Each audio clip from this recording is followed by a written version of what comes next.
The purpose of this lab was to analyze the motion of an oscillating mass on a spring. We modeled a prediction of the motion by using the initial conditions, then plotted the actual motion of the mass and compared it to the predicted data. I also looked at the energies of the motion and found out if the energy principle stayed true. As it turned out, the object's motion did align with the predicted motion, and the energy principle was upheld.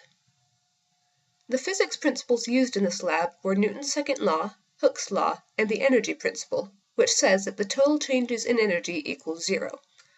Also, I assumed that the only forces acting upon the object are the force of gravity and of the spring. I began with this video of the object on the spring, along with some given information.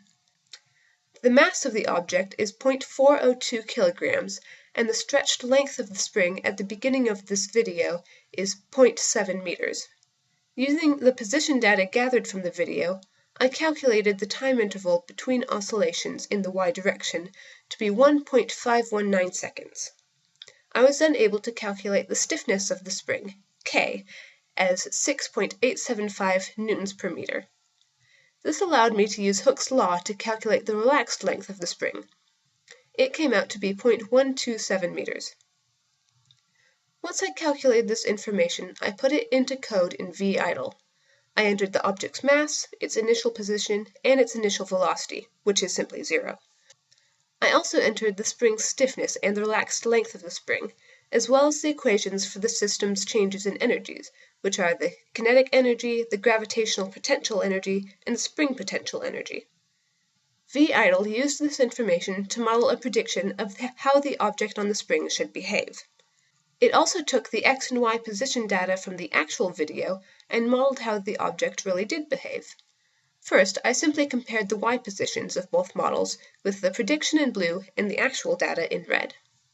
As you can see, they match up pretty well. However, the red ball always stays a little ahead of the blue one. Next, I plotted the different changes of energies with kinetic energy in blue, spring potential energy in red, gravitational potential energy in green, and the sum of all three in yellow. As you can see, even as the different changes of energies change in magnitude, the total change in energy always remains at zero. This satisfies the energy principle. For the "what does it mean" question, I calculated the oscillation period in the x direction as well as the y direction. The period for one oscillation in the y direction was 1.519 seconds, while in the x direction it was 1.652 seconds. Those are pretty close, but the x period is slightly longer. This means that the mass moved sideways a little slower than it moved up and down. In summary, the model of the object's motion matched the prediction model, and the energy changes involved satisfied the energy principle. Thank you for watching.